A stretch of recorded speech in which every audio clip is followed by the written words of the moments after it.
Hola, ¿qué tal? Muy buenos días, tardes, noches, dependiendo de en qué horario estén observando este videíto. El día de hoy vamos a platicar con ustedes sobre un tema interesante que es la terapia cognitivo-conductual, algunos aspectos relevantes de la misma y pues a lo mejor algunas sugerencias para si se están animando a acudir a terapia, pues que sepan si este modelo les puede ser de utilidad. Y para ello, pues vamos a conversar el día de hoy con Ana Paola, que nos va a platicar sus propias experiencias y nos va a hacer muchas preguntas que a lo mejor ayuden a que el panorama quede un poquito más claro. ¿Cómo estás, Ana Paula? Bienvenida. Hola Carlos, muy bien. Pues aquí emocionada por otro videito más que ya es bueno ir comparando como todas estas diferencias entre las terapias y que siempre va a ser importante saber en qué modelo nos sentimos más identificados para poder tomar mejores decisiones y que también es importante que los terapeutas estén como conscientes de qué modelo es el que están manejando para decírselos a sus pacientes y que también se abra como este esquema de que cada vez que un paciente intente acudir a psicoterapia, sea más fácil para él saber cómo identificar, cómo sentirse, cómo manejarlo, ¿no? Porque yo creo que al menos a lo que a mí corresponde y también a mis amigos no saben cómo acercarse a un psicólogo, no saben cómo acudir a terapia o cuál es la dinámica, cómo iniciar, ¿no? Todo este proceso. Entonces creo que esto nos va a ayudar mucho a todos para saber cómo manejarlo. Y pues sí, este día dime, platícame un poquito más, porque hoy nos va a tocar otro nuevo modelo. Ya habíamos pasado el video anterior y ahorita me gustaría que pues iniciáramos más con esta referencia de este nuevo modelo que sería el cognitivo conductual. Efectivamente, la terapia cognitivo-conductual podríamos definirla como una terapia que se enfoca en vincular la parte de los pensamientos con la conducta.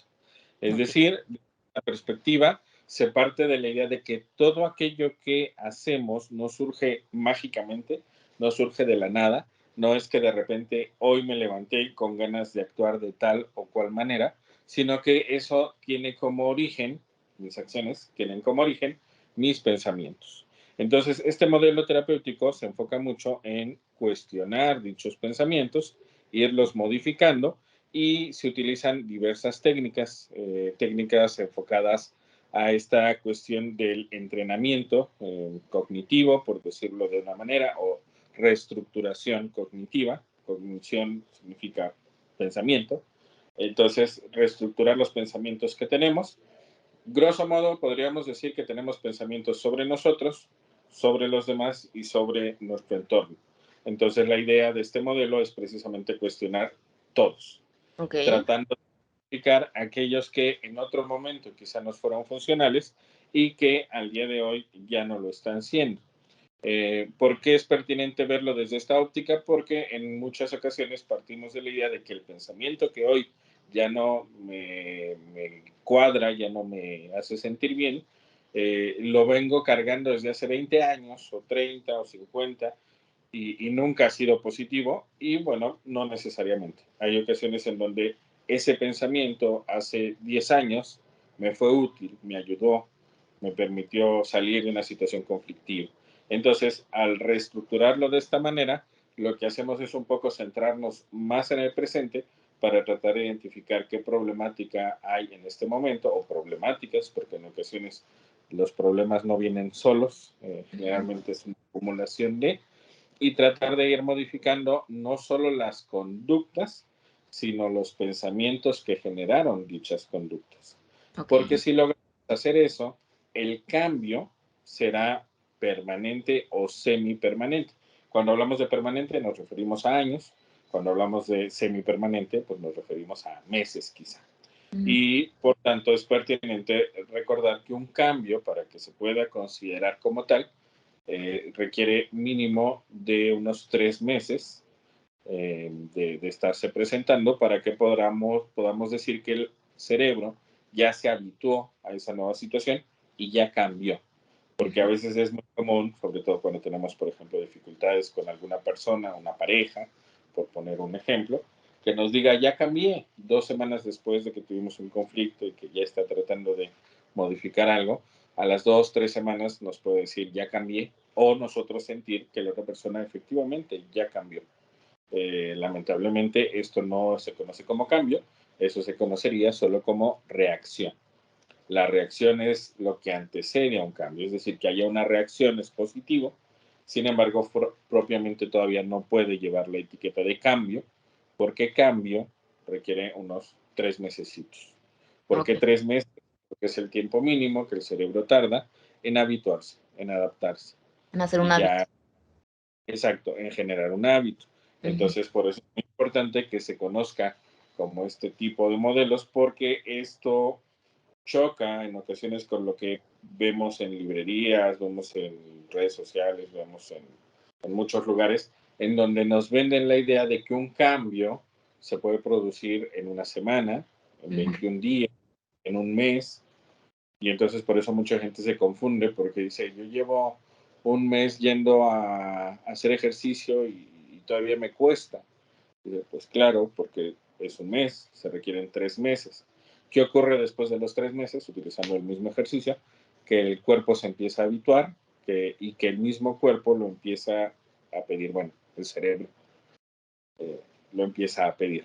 Entonces, Interesante. eso es lo que genera cambios. Y cuando uno entiende esto y lo extrapola a algo más grande como una familia, un estado, un país, podemos entender lo complejo que es un cambio.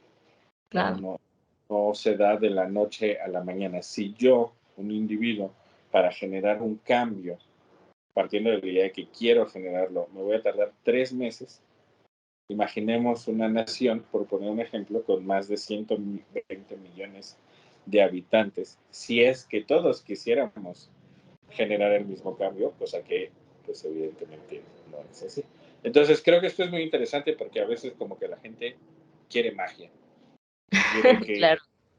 la mañana las cosas cambien. Y por eso este modelo a mí me parece maravilloso, es uno de los que yo ocupo, sin embargo a muchos como que les choca un poco porque contradice lo que a veces han aprendido en otros lados. Ok. Pero bueno, a ¿Cómo? ver, en este momento, me hablas de que este modelo se refiere más como hacia las ideas, ¿no? En Ujú. algún punto también tendríamos que descubrir de dónde surgen las ideas y en qué momento se plantearon de esa manera para poder hoy tenerlas nosotros mismos. Y en el momento en el que surgen las ideas, entonces se puede vincular con las acciones basadas de nuestros familiares y en el contexto en el que crecimos. Dentro de esto, ¿solamente maneja el rango de las ideas o las acciones? No, maneja ambos. De hecho, también incluye un tercer elemento que son las emociones. Mm, Si lo podemos ejemplificar o esquematizar, ujú, sería A, pensamientos, B, emociones y C, acciones. okey, Entonces, para el modelo de la idea de que nuestras acciones no solo surgen de nuestros pensamientos, sino que además esos pensamientos generan emociones. Y entonces la conjunción del pensamiento y de la emoción es lo mm, que lleva a la acción. En muchas ocasiones, de hecho, es la emoción lo que surge primero y luego viene un poco una cuestión de pensamiento que hace que esa emoción parezca tener sentido y se traduzca en una acción. Entonces, okey, evidentemente, esto no surge tampoco de la nada, sino que ujú, tiene que ver con una infancia, una adolescencia, una adultez, en las cuales he ido forjando estas ideas. Se utiliza un término que viene un poco del psicoanálisis. El psicoanálisis se utiliza la proyección, que es como una forma en la cual algo mío lo veo en los demás. Esta clásica frase de lo que te choca, te checa, ¿no? Un poco ujú, como que yo soy así y entonces eso lo veo fácilmente en otros. Y aquí vendría una idea complementaria que es ideas introyectadas. Es decir, yo de repente escuché que mi mamá me dijo una idea sobre mí, o que mi papá me dijo una idea sobre mí, o que un amigo, una pareja, alguien me dijo una idea sobre mí, y entonces me la compro, me la creo, la introyecto, la hago mía, y aunque ya no está la persona o ya la persona ya no me lo dice, no, la frase no desaparece, porque ya me la compré, ya me la digo yo solito, pero Sí. no soy del todo yo diciéndome eso, sino a veces es la voz de mi pareja, o mi expareja, la voz de mi padre, la voz de mi madre, con esas ideas que yo he ido introyectando. Entonces, no solo se analiza la idea, sino como sabiamente lo mencionas, se analiza cómo llegó esa idea ahí y se analiza si esa idea tiene cierto sentido para quedarnos con lo positivo que esa idea tuviera, y si de plano no vemos ahorita nada útil en dicha idea, ver cómo la podemos modificar. Pero no simplemente quitándola, sino tratando de poner otra idea en su lugar. Es como un tatuaje, no me lo puedo como arrancar, sino que lo puedo tapar, por decirlo de alguna manera, con un tatuaje más bonito o con una imagen. Sí, claro.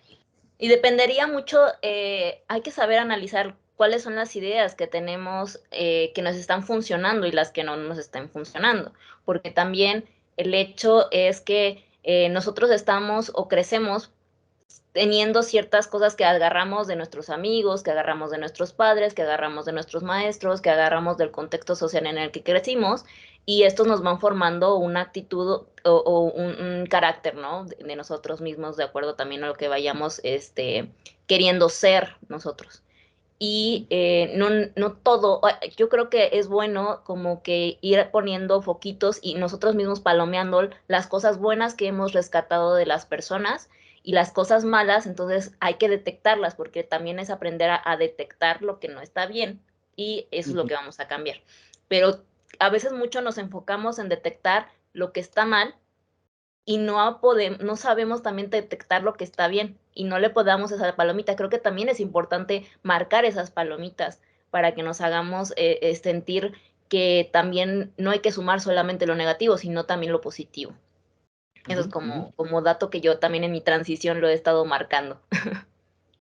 Efectivamente, de hecho, este enfoque de tratar de ver lo positivo tiene que ver con el modelo cognitivo-conductual y también tiene que ver con otro modelo que se conoce como psicología positiva, que se enfoca no solo en la psicología positiva, aparte de la idea de que durante mucho tiempo la psicología solo se enfocó a estudiar lo negativo, lo enfermo, lo patológico, y que pues también hay cosas maravillosas que conviene estudiar, como la felicidad, la alegría, la tranquilidad, el amor, la amistad, etcétera, y que la psicología también puede tener algo que decir al respecto.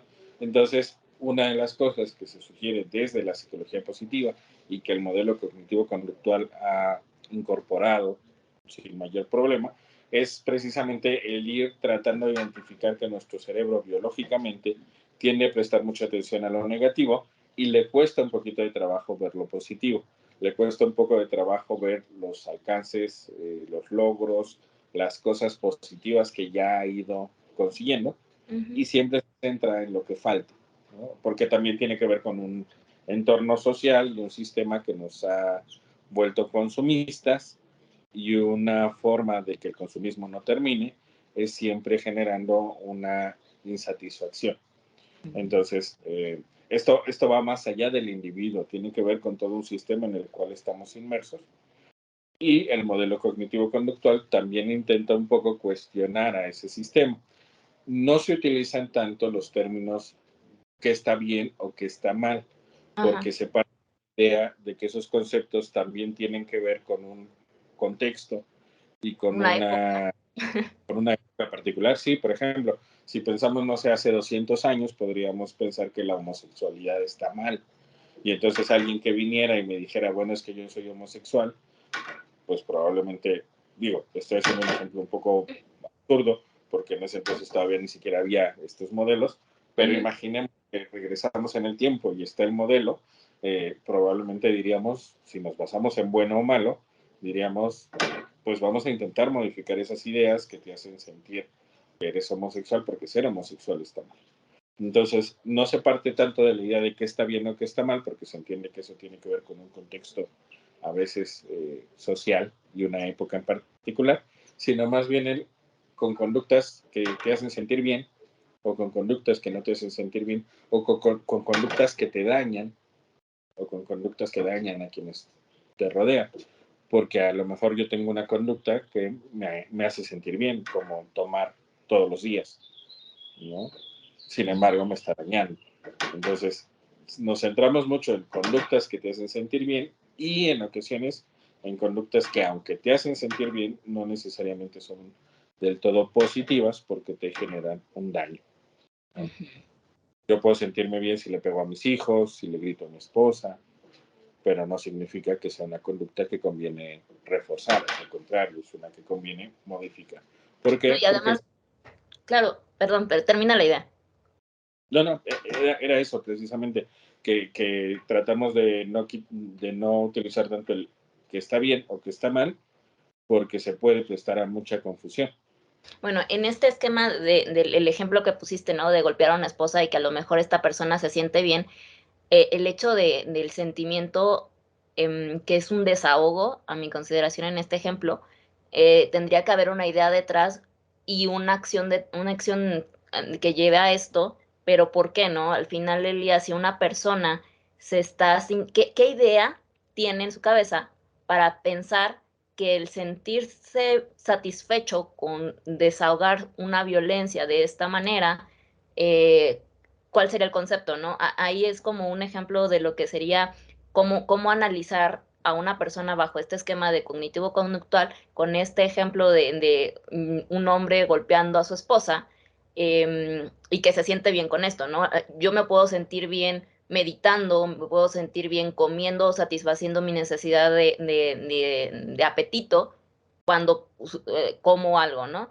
Y una persona, por ejemplo, que es violenta y que agrede a otra tercera persona y que tú pones en este contexto, me hace sentir bien golpearla.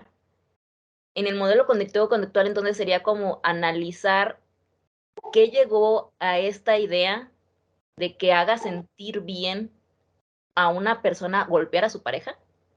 Ujú. Efectivamente, lo que se modifica no solo es la conducta de dejar de golpear a tu pareja, sino, porque eso, bueno, en cualquier Ujú. lado te lo pueden sugerir, ¿no?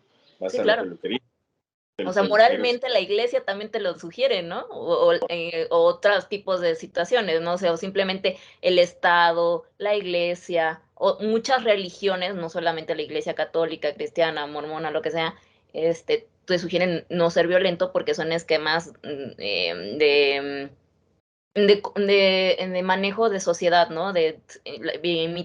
Omitir la violencia, Ujú, pero el ujú. por qué te hace sentir bien así, o sea, muchas otras personas a mí me da un shock, pues, de decir, me hace sentir bien golpear a mi esposa, por eso me brincó tanto. Claro, por supuesto. Entonces, lo que se busca no solo es invitar a que la gente no lo haga, sino identificar el por qué le genera placer, por qué le Ujú. genera bien el hacerlo, identificar qué imagen tiene o qué ideas tiene sobre las mujeres en general, no solo sobre su esposa, que le llevan también a tener esta conducta, no solo que sin sentir culpa, sin sentirse triste, enojado por ello, sino sintiéndose a gusto. Entonces lo que se hace es precisamente un análisis del qué está ocurriendo dentro de esa persona, dentro de su cabeza, con respecto a estas ideas y cómo se pueden ir cuestionando. Lo que se hace es tratar de encontrar en su propia historia contraejemplos de estas mismas ideas. Mm. Ejemplo, le pegas a tu hermana. No, no, a mi hermana no, porque pues, es de mi familia. Pero entonces, no necesariamente todas las mujeres son malas, porque por ejemplo a tu hermana no le pegas, ¿no? Y entonces es un poco como entrar, hacer que el individuo entre en conflicto con sus propias ideas, de forma tal que se abra como una brecha a partir de la cual podamos tener una nueva idea. Esa es como abrir un cascarón para que a partir de esa apertura se pueda generar una nueva idea que permita que la conducta no solo se deje de hacer porque está mal, sino que se deje de hacer porque entiendo el por qué eso es inadecuado. Ujú. Entonces, no necesariamente al final vamos a lograr que la persona haga un cambio de 180 grados. En ocasiones el cambio es poquito, ¿no? Eh, Seguirá a lo mejor teniendo un poco de ganas de repente de desquitarse cuando se enoja, Sin embargo, su conducta quizá ya habrá cambiado, ya no le pegará a su esposa, probablemente tendrán terapia de pareja, probablemente, así como le pegaba al esposo, también a los hijos y dejará de hacerlo. O sea, se consigue después de un buen proceso terapéutico que la conducta se modifique, pero no mecánicamente, sino a partir de un ejercicio de reflexión, donde la misma persona logre explicar el por qué esa conducta no era la más adecuada, Ok. aunque le gusto, ¿no? Entonces, es interesante porque además se busca enseñar a gestionar las emociones, porque probablemente parte de lo que está derivando en violencia es mi enojo, que no sé cómo gestionarlo, y entonces voy y me desquito con quien puedo, ¿no? Sí, ¿Verdad? en dado caso, entonces, a lo que estoy cayendo en cuenta es el hecho de que cuando tú ya puedes descubrir y poder, entender, tenerlo como más palpable, que de dónde adquiriste esta idea, de dónde se estás, intentando hacer tu propia forma de actuar, tu propio ser. Si no sabes de dónde lo adquiriste, por qué lo estás manejando y por qué sigues actuando de la misma manera, no tienes una conciencia de tu propio actuar y no sabes si inclusive el propio actuar que estás haciendo el día de hoy es lo correcto para ti y para otros. Sí, sin embargo, el foco no es tanto identificar de dónde lo adquiriste, Ujú, porque en ocasiones se puede tardar mucho en entender de dónde, porque hay ocasiones en donde uno verdaderamente dice, es que no sé cómo fue que aprendí eso. Y a ujú. lo mejor me puedo tardar 3 meses en darle vueltas hasta que llego a la conclusión de que la verdad no lo sé.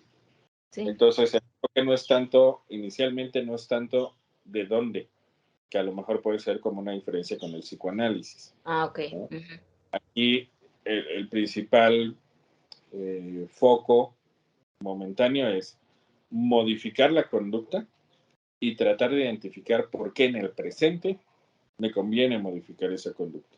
Independientemente de si lo aprendí de mi papá, de mi mamá, hace 50 años, hace 20, hace 10, porque lo que estamos intentando es resolver un problema actual, acuciante, relevante, que urge. La metáfora que tiendo a utilizar es, imaginemos que estamos en una casa que se está quemando y el incendio es un poco fuerte cuando lo descubrimos. ¿Qué conviene hacer? Pues, salvo que seamos bomberos y tengamos ahí un equipo muy a la mano para intentar apagar el fuego, lo primero sería intentar salir, intentar salvar como la vida y ya luego identificar cómo le hacemos para que se apague el fuego y ya luego identificar cómo fue que el fuego surgió. Pero lo primero es un poco como resolver la situación, ujú. porque a veces en el ámbito terapéutico podemos invertir demasiado tiempo. Regresando un poquito a la metáfora, en ocasiones, desde este modelo terapéutico, se parte de la idea de que se invierte mucho tiempo en identificar de dónde surgen estas ideas, Ujú. lo cual evidentemente es relevante. Sin embargo, en ocasiones surge Ujú. dejar ya de hacer lo que estoy haciendo Sí. y tratar de identificar en el presente el por qué esta conducta me conviene dejar de hacerla o me conviene empezar a hacerla, dependiendo de la situación, ¿no? Entonces, creo que en ese aspecto ese puede ser como un giro que se da con respecto a la parte psicoanalítica, que ahí sí el enfoque es un poco como identificar cómo surge, como con mayor relevancia, Ujú. partiendo de la idea de que cuando uno lo identifica, pues puede empezar a dejar de hacerlo. Por eso ese modelo terapéutico para muchos es como más tardado Ujú. y efectivamente se lleva un poco más de tiempo porque podríamos decir que es mucho más profundo. Ujú. Entonces, en este caso, lo que se intenta es ayudar a la gente que acude a terapia en la menor cantidad de sesiones posibles. Y un modelo o una forma de trabajo, una modalidad, mejor dicho, que se utiliza mucho en este modelo es la terapia breve. que como el nombre lo indica, es tratar de ayudar en la menor cantidad de sesiones posibles, y eso es posible gracias a que se dejan pequeñas actividades al final de cada sesión. En el psicoanálisis normalmente no se dejan actividades al final, o si se dejan son un poco más de reflexión. Te dejo esta pregunta para que lo estés pensando y platicamos. Siguiente. Aquí sí se dejan más actividades puntuales. Voy a pedirte que hagas una tabla donde registres cada cuando te enojaste y qué querías hacer cada que te enojabas. Voy a pedir que traigas un cuaderno para que ahí vayas anotando tus retos. Voy a pedirte que a partir del día de mañana, 3 días a la semana, escribas cómo te vas sintiendo. O sea, ejercicios que parecen muy simples, sin embargo, permiten sobre todo que la parte de la gestión emocional se vaya aprendiendo, porque gestión emocional no significa reprimir lo que sientes, sino es identificar qué estás sintiendo y tratar de que esa emoción fluya sin afectarte ni afectar a terceros.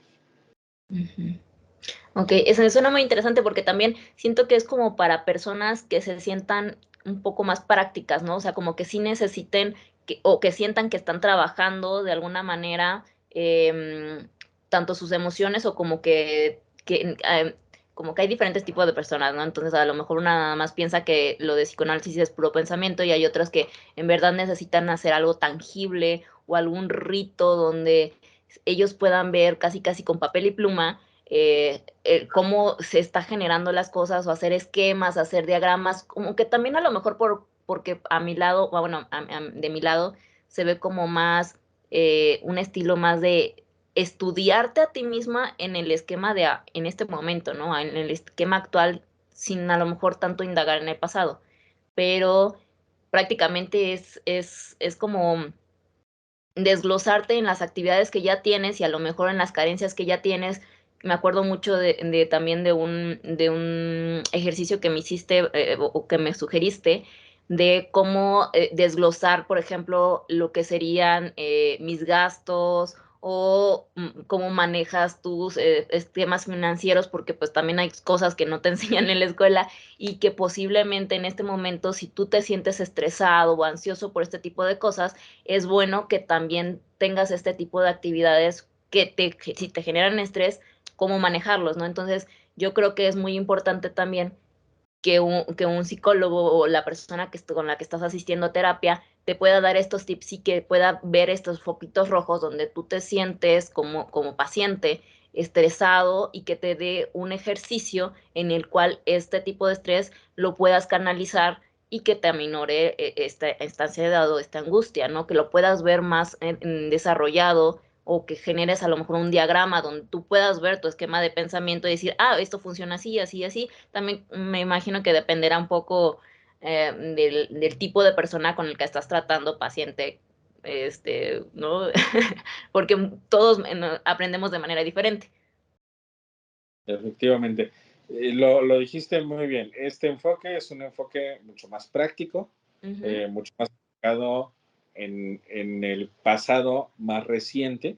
Eh, y aquí quiero hacer una acotación porque a veces se dice que este modelo está enfocado en el presente. Bueno, todo lo que conversamos tiene que ver con el pasado, solo que hay pasado reciente, pasado lejano, pasado remoto, ¿no?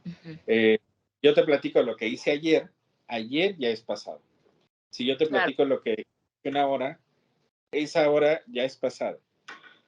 Solamente, digamos, te estaría hablando del presente si te hablo de lo que estoy pensando, sintiendo en este momento. Pero en general, cada que platicamos, platicamos del pasado. Entonces, todo modelo terapéutico trabaja con el pasado. Claro. Solo que el modelo terapéutico psicoanalítico se enfoca mucho en el pasado remoto, que es maravilloso porque es muy profundo. El modelo cognitivo-conductual se enfoca sobre todo en el pasado más inmediato al presente. Ok. Entonces, se enfoca mucho en este mes, se enfoca mucho en esos 3 meses para acá. No porque lo demás no importe, claro, claro que importa. Sin embargo, lo más inmediato nos permite ir solucionando las problemáticas que están ya aconteciendo. Si yo hago un esquema de cuáles son mis gastos, cuáles son mis ingresos y voy viendo qué ajustes hacer ahí, evidentemente eso va a resolver la problemática que ahorita a lo mejor está generando estrés, preocupación, ansiedad, que no puedas dormir.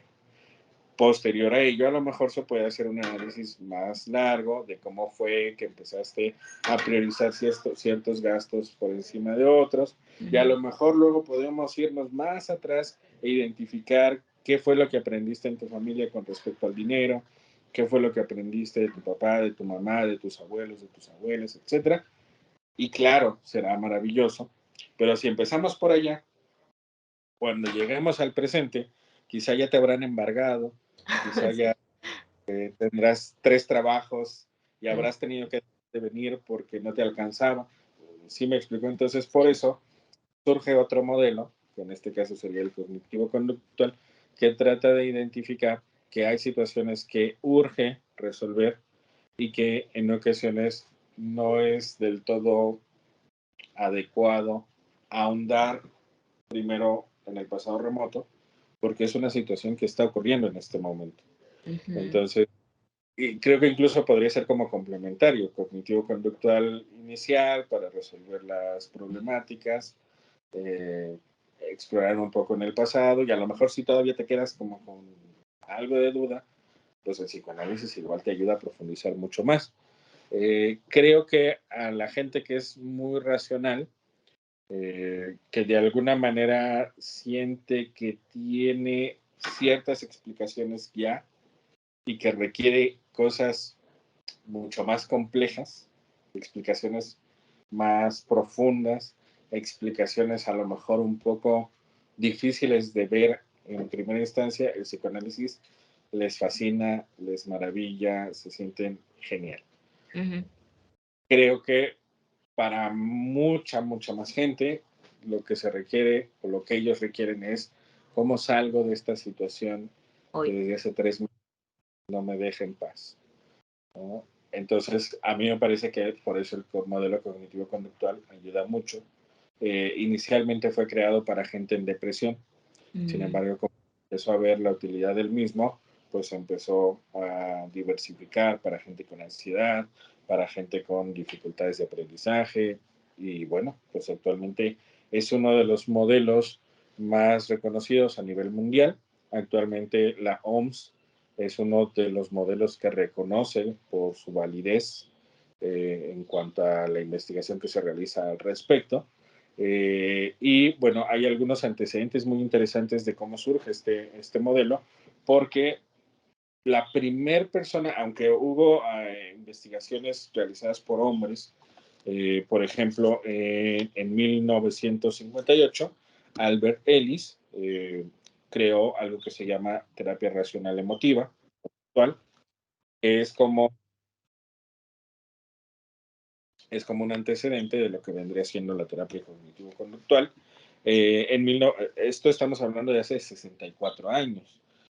Hace 59 años, o sea, un poquito más para acá, Aaron Beck creó otro modelo que se llama terapia cognitiva para la depresión. Esto, digamos, como que se fueron uniendo y se fue creando lo que ahora conocemos como terapia cognitivo-conductual. Sin embargo, algo muy interesante es que en realidad, si nos remontamos al pasado y logramos identificar cómo fue que esta perspectiva de modificar el pensamiento fue que empezó a surgir, el origen podríamos encontrarlo en la antigua Roma, en la antigua Grecia, perdón, en donde Epicteto, un filósofo, generó una corriente llamada estoicismo en el año 135 después de Cristo.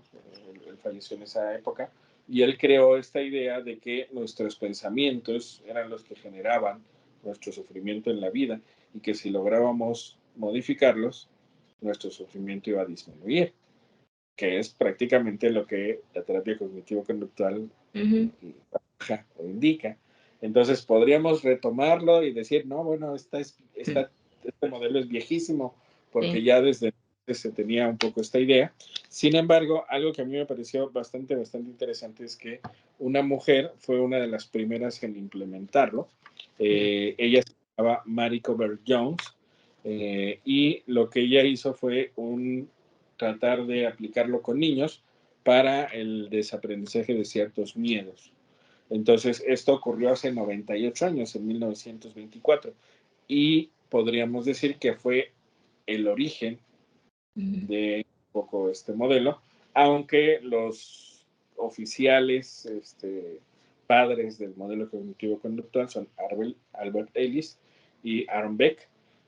Sin embargo, me pareció interesante rescatar la figura de esta mujer porque creo que también ella contribuyó al tema de hablarlo con niños.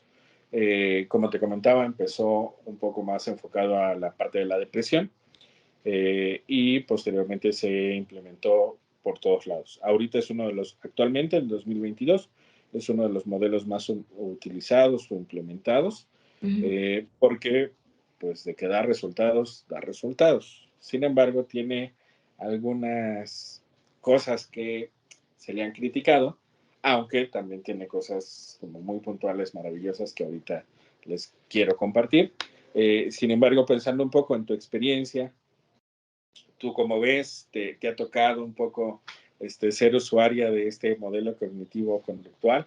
Sí. Lo pregunto porque en teoría, cuando uno inicia un proceso, nosotros como terapeutas tenemos la obligación ética de decirle, yo trabajo de esta manera, esto que estamos trabajando se llama así. Y lo que he encontrado es que prácticamente nadie. Nadie. Y es que a mí sí me ha tocado muchas, bueno, yo creo que promuevo muchísimo el que las personas vayan a terapia. Mis amigos o personas, le digo, pues vete a terapia, pues es que es esto. Y a mí me pasó esto, ¿no? Y es como que no sé, para mí es importante que las demás personas, si se sienten mal, les digo, vete a terapia, busca esto, pero ahora también les digo, pero busca un buen psicólogo, busca un buen terapeuta, no nada más es así, ¿no? Y sí me han tocado cada vez, o sea, que sí ya se han aperturado a ir a un psicólogo, de hecho apenas, ¿no? Con un chico que yo me estaba llevando, me dice, es que mi psicóloga me dice que mejor corte a mi novia. Y yo, ¿cómo que te dice que cortes a tu novia? O sea, yo que yo sepa, no deberían darte como o sea, o no deberían decirte qué es lo que tienes que hacer. Pueden tomar un consejo, como pueden decirte cosas, pero no te pueden hacer un comentario tan tajante de qué es una situación, ¿no? Y siempre es partiendo desde el punto de vista, esta es mi opinión, que podrías hacer o no podrías hacer, pero siempre decir, estas serían las pautas de hacer de una forma las cosas, o estas serían las pautas para hacerlo de otra, pero tú dar las soluciones. ¿Qué es lo que podrías hacer? O sea, ¿qué pasaría si hicieras esto? ¿Qué pasaría si así hicieras el otro? De acuerdo a tus propias conjeturas. Entonces, sí me he dado cuenta que hay muchos psicólogos o no sé qué están pasando porque, o sea, las pocas veces que yo me he podido parar enfrente de un terapeuta y que he tenido la posibilidad de ver cómo está la dinámica con ellos, nunca me hablan acerca de cuál es su estilo de modelo en el que lo manejan. Y son como más, ay, no sé, parecieran más como chamanistas en su primer instancia. O sea, sí, he tenido como otro tipo de manejo me acuerdo que alguna vez, fui a una sola sesión de terapia con una pareja, pero fue fue el más propio, pero, en cuestión del terapeuta, pero como muy callado, casi no habló prácticamente y ya era una persona grande, yo creo que era como más al estilo de la primer video que hablamos, ¿cómo se llama? El estilo exacto. Y yo creo que fue eso, y como que yo creo que nada más fuera como el planteamiento del problema y ya después si continuamos como con la terapia, pues a lo mejor ya se mantenía, como que más, ¿no? Entonces, al principio me causó un poco extrañeza porque sentí que no hubo absolutamente nada, ¿no? De dinamismo en la fluidez de esto y pues ya como que no me encantó. Inclusive antes de eso también había ido con otro terapeuta, pero es que no sé por qué luego este tipo de terapeutas también involucraba más había terapias de imanes, que hacía terapias de aromaterapias y cosas así, ¿no? Digo, no dudo que, por ejemplo, un aroma te pueda hacer sentir mejor, pero no involucra en una mejora en un 80%. A lo mejor te desestresa en el momento mientras estás teniendo esa situación de convivencia con el aroma, ¿no?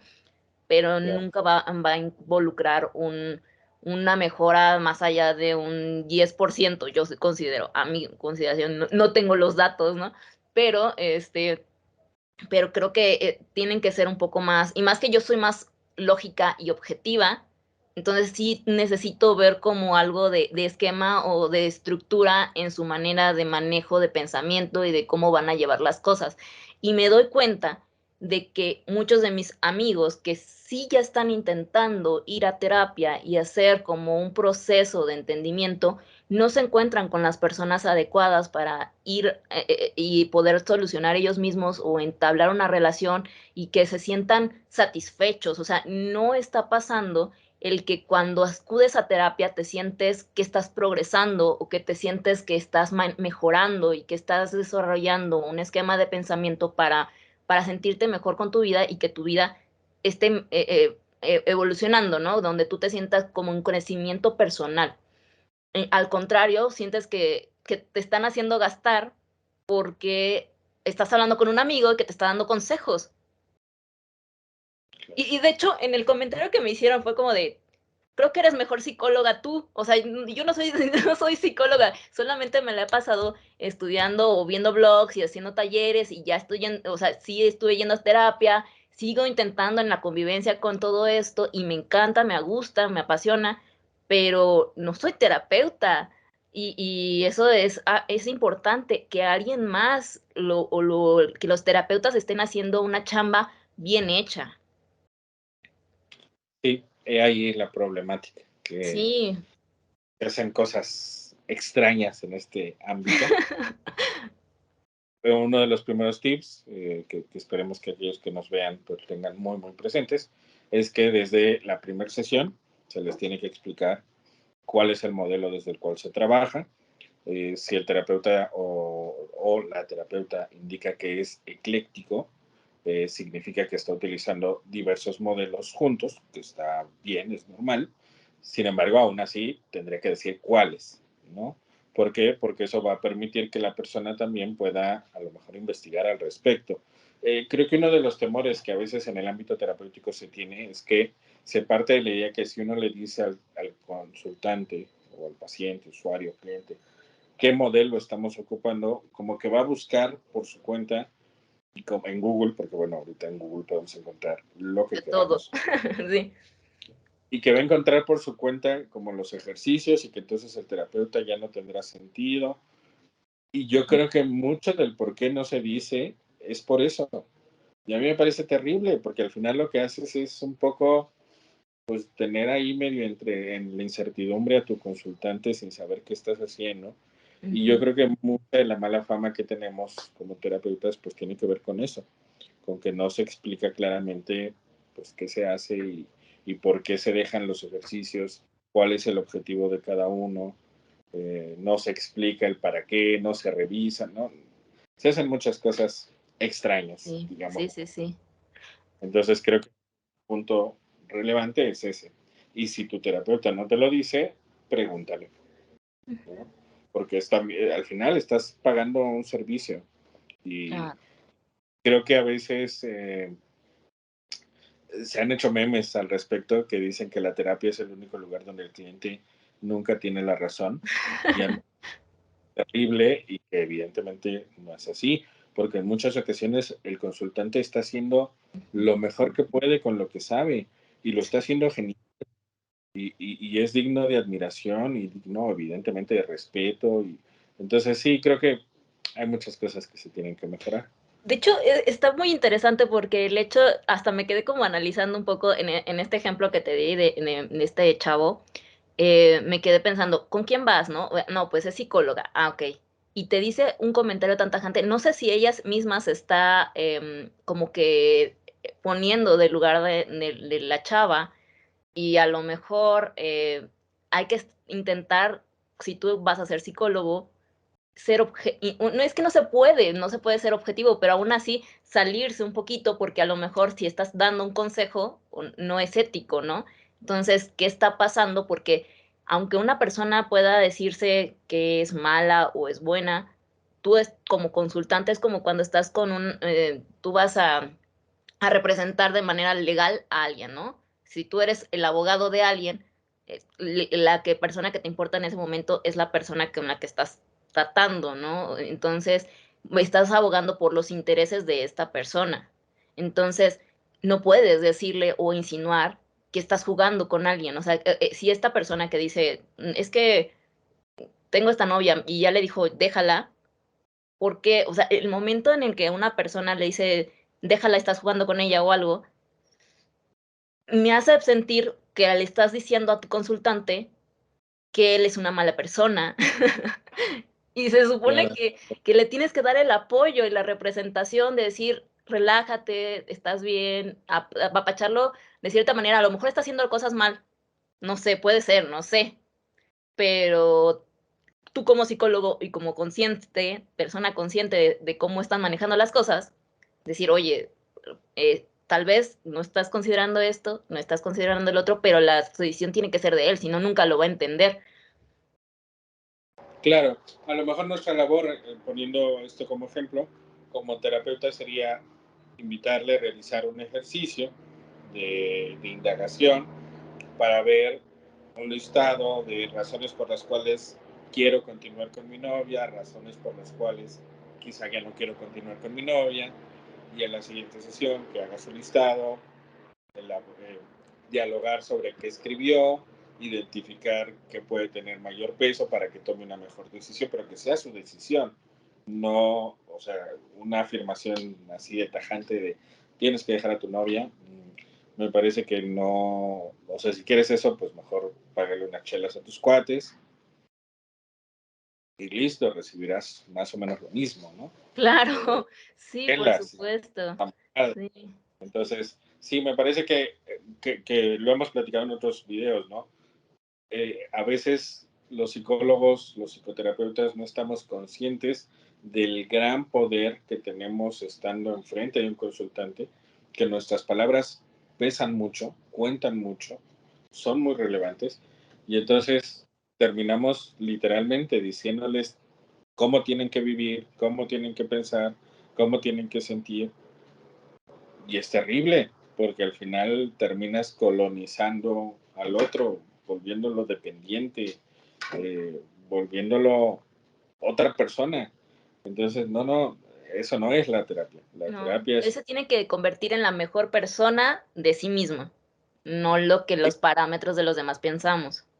claro, porque es más, a lo mejor ya lo es, y no Ujú, se da, solo que no encaja con los parámetros que socialmente se han. claro, Entonces, creo que al final la terapia se define mejor como un proceso de acompañamiento en donde si la persona decide terminar con su pareja, se le ayudará, se le acompañará para que el duelo sea lo menos doloroso posible, y si la persona decide continuar con su pareja, se le apoyará para que intente que eso funcione, independientemente de lo que yo como terapeuta haría si estuviese en su lugar, ¿no? Entonces, creo que a veces se confunde eso y si se termina decidiendo sutilmente o muy directamente por el consultante. Y obviamente eso es terrible y no es ujú. ético, no se debe hacer, pero al día de hoy se sigue haciendo.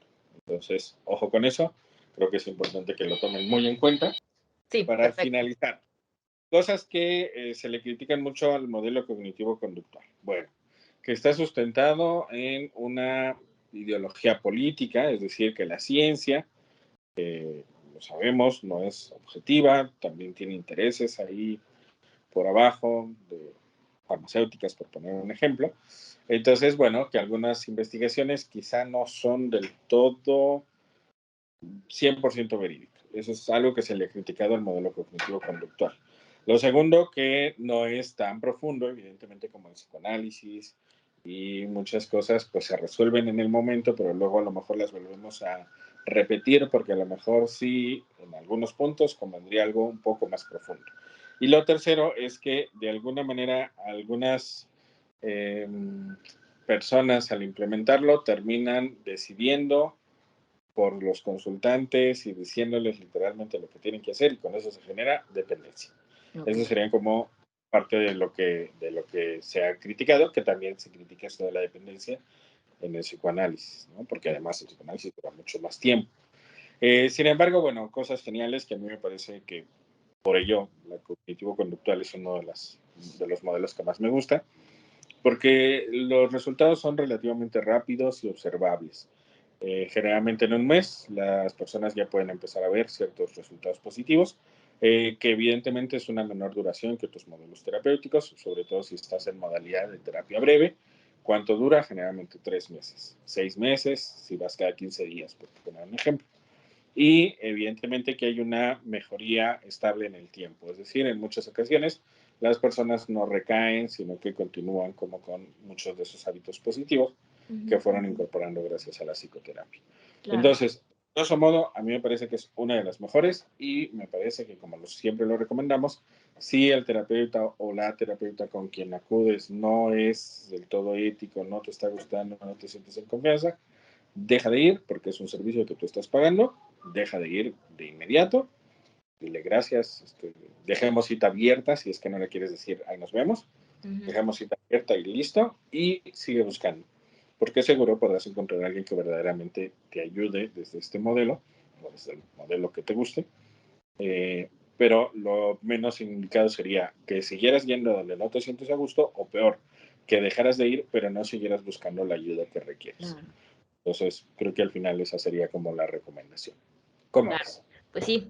De hecho, yo creo que encontrar un buen psicólogo es como encontrar el amor, como encontrar un buen trabajo. Ah, Así que, pues, por favor, sigan buscando, a lo mejor algún día lo encuentran.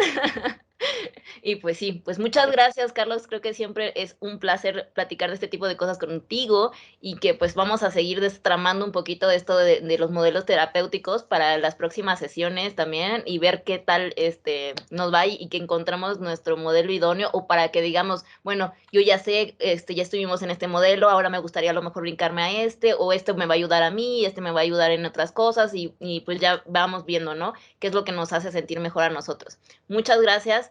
Y acuérdense que a psicoterapia no va la gente loca, sino la que quiere aprender a existir. Muchos besos. Bye, cuídense.